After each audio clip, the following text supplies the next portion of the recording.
Eu faço 31 anos daqui 9 dias. E essas foram as maiores lições que eu aprendi nos últimos 10 anos. E que de repente pode fazer sentido pra você, se você estiver passando nesse momento por alguma delas. A primeira delas é que você vai promover amigos, e às vezes melhores amigos, a conhecidos. Isso foi muito difícil pra eu assimilar. Na época da faculdade eu tive muitas amigas que passaram comigo por muitos momentos bons, mas momentos difíceis também. E quando a gente começou a se afastar, meio que gradual, assim, com relação à frequência que a gente se via, a frequência que a gente se falava, foi muito doloroso pra mim. E hoje eu entendo que é normal. É normal que os amigos se afastem, nós vamos envelhecendo, amadurecendo, muitas pessoas vão casar, vão ter filhos, outras vão embora, outras vão se dedicar ao trabalho. E acaba sendo natural você se distanciar dessas pessoas. Então, se você tem umas amigas bem próximas aí da faculdade, enfim, do seu círculo social, aproveita, tá? Porque pode ser que dali uns 10 anos elas não farão mais parte. E tá tudo bem.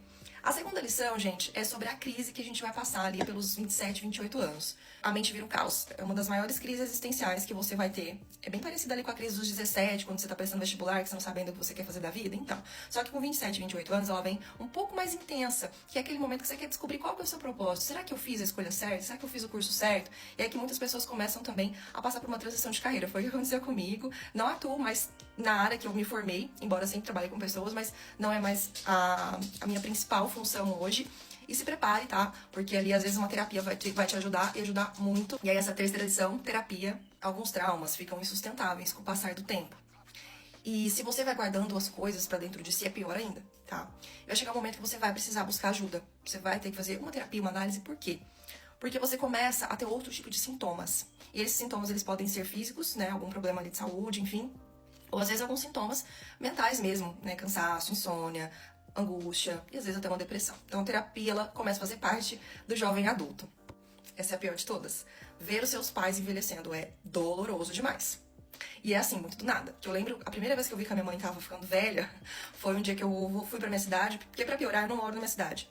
Na minha cidade natal. Então, eu vejo os meus pais uma vez no mês, às vezes, né, a cada 15 dias. Mesmo assim, como eu não ficava todos os dias mais com ela, isso há mais de 10 anos, que eu saí de casa bem cedo, quando eu vi que ela tava já com as expressões bem pesadas, isso pra mim foi um choque. E aí eu falei, caramba, minha mãe não tem mais seus 30 e poucos anos, não tem mais 40 anos. E isso realmente é bem doloroso. Ver os pais, ver as pessoas que a gente ama, realmente se tornando ali idosos. Meu pai tá com 65 anos, então, mesmo que às vezes não aparente tanto, né, porque 65 anos no passado era totalmente diferente, isso é uma coisa que vai te pegar muito.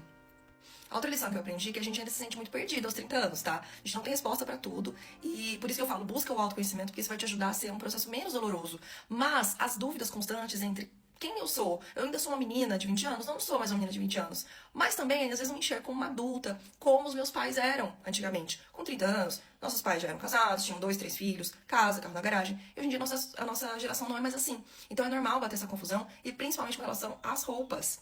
Você vai ter roupas dos seus 20 anos no guarda-roupa, mas você talvez não se sinta mais bem nelas. E aí você não sabe que roupa que você vai comprar até você encontrar o seu estilo. Leva um tempinho, não encontrei meu ainda. Eu visto aquilo que eu me sinto bem, mas confesso que às vezes eu visto umas roupas ali mais antigas e eu falo, nossa, não vai rolar, não dá certo mais. Então essa é uma outra lição. Se conhecer e entender o que você gosta. Pra finalizar, que eu ficaria o dia todo falando dessas lições, eu queria falar sobre a romantização da nossa rotina, que se torna muito mais prazerosa. E também você deixa de lado alguns hábitos nocivos, eu diria. O teu corpo ele não vai mais aguentar ter uma ressacona de tequila. Então, você começa a se adaptar a uma rotina muito mais equilibrada. E isso, pra mim, hoje é o que eu não abro mão. Diminui muito a quantidade de álcool. Antigamente eu ia pra festa, faculdade, bebia tequila, virava vodka, e no outro dia acordava com muita ressaca, mas não tava nem aí, comia o McDonald's. Hoje em dia, se eu fizer isso, eu demoro uma semana pra me recuperar.